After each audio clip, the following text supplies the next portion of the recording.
John Coltrane here on Democracy Now!, democracynow.org, The War and Peace Report. I'm Amy Goodman. As we turn now to another theory put forward by the film Loose Change, is that the fire caused by the airplane crashes wasn't actually hot enough to melt steel and cause the Twin Towers at the World Trade Center to collapse.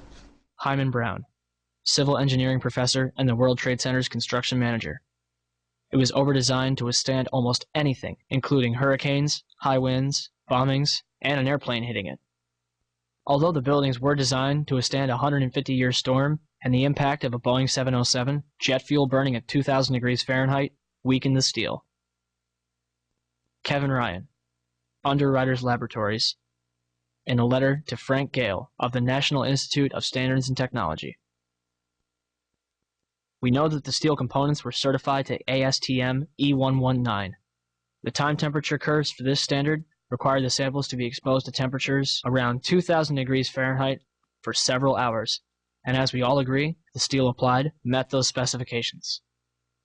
Additionally, I think we can all agree that even unfireproof steel will not melt until reaching red-hot temperatures of nearly 3,000 degrees Fahrenheit.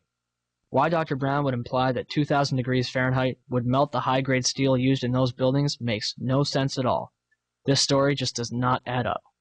If steel from those buildings did soften or melt, I'm sure we can all agree that this was certainly not due to jet fuel fires of any kind, let alone the briefly burning fires in those towers. Ryan's statements directly contradict statements from other experts claiming that 2,000-degree heat inside the World Trade Center caused the towers to collapse. As such, days after writing this letter, Kevin Ryan was fired from his position.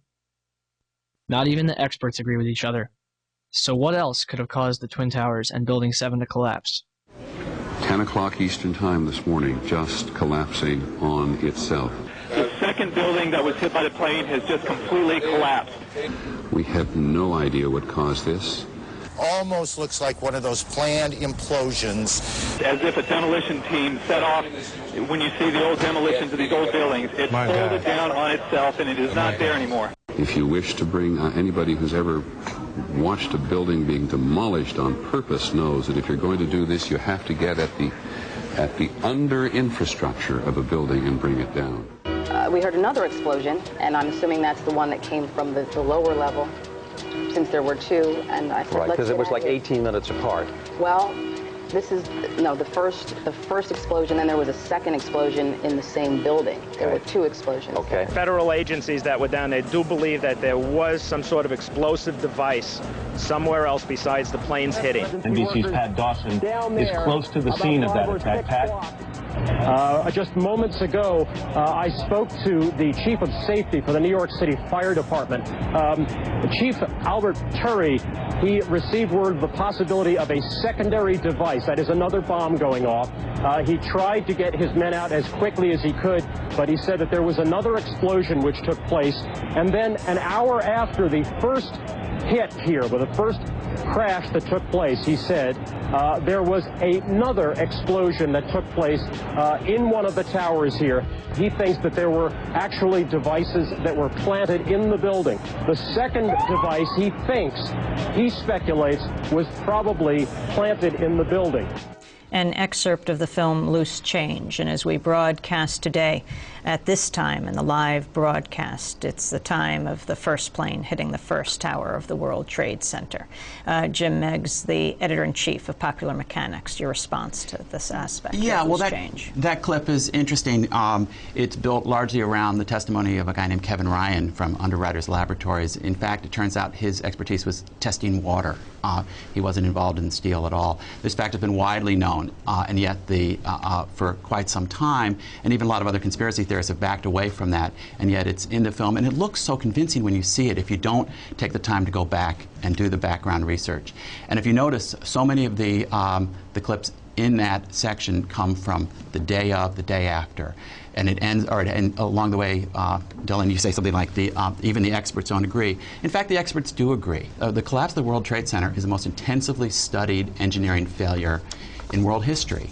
And thousands of pages of reports, experts, some affiliated with various branches of government, major engineering schools. There's no indication in any of that work to support any of these ideas of demolition or anything like that. And the things that are cited tend to be experts who, on close investigation, turn out to have no expertise, or first impressions of people on the scene who, of course, heard all kinds of horrible noises and confusing, terrible things in the chaos of that day. Jason Berman. Well, real quick, I just want to jump in and say that Kevin Ryan has been open about his statement. He's always been public about the fact that he worked for the I don't remember the exact name, but it was a subdivision of Underwriters Laboratories, which did water testing. But it was the fact that he got the he got the word from his higher ups that they actually had certified the steel, and I mean, his science still adds up. In fact, Underwriter Laboratory does not certify structural steel. No, come on. Oh, okay. I would disagree with that, but aside from the hundreds of witnesses' accounts of bombs going off in the building, I would just like to go to the official version. They're saying that the intense heat from the impact holes was so intense that it weakened the steel, causing it to do a pancake collapse on top of itself. This is simply a lie. We know 2 minutes before the first building, which was struck second and burned for less time, we had firefighters in the impact zone saying that they could knock down the fires with 2 hand lines. Now, I ask you, can human beings stand in 1,500 degree temperature, 1,200 degree temperature, 600 degree temperature? The answer is no, they cannot. Jason, I think it's telling that every time you disagree with something, you call the people a liar. I'm not calling anybody a liar, sir. I'm calling you a liar because you are a liar.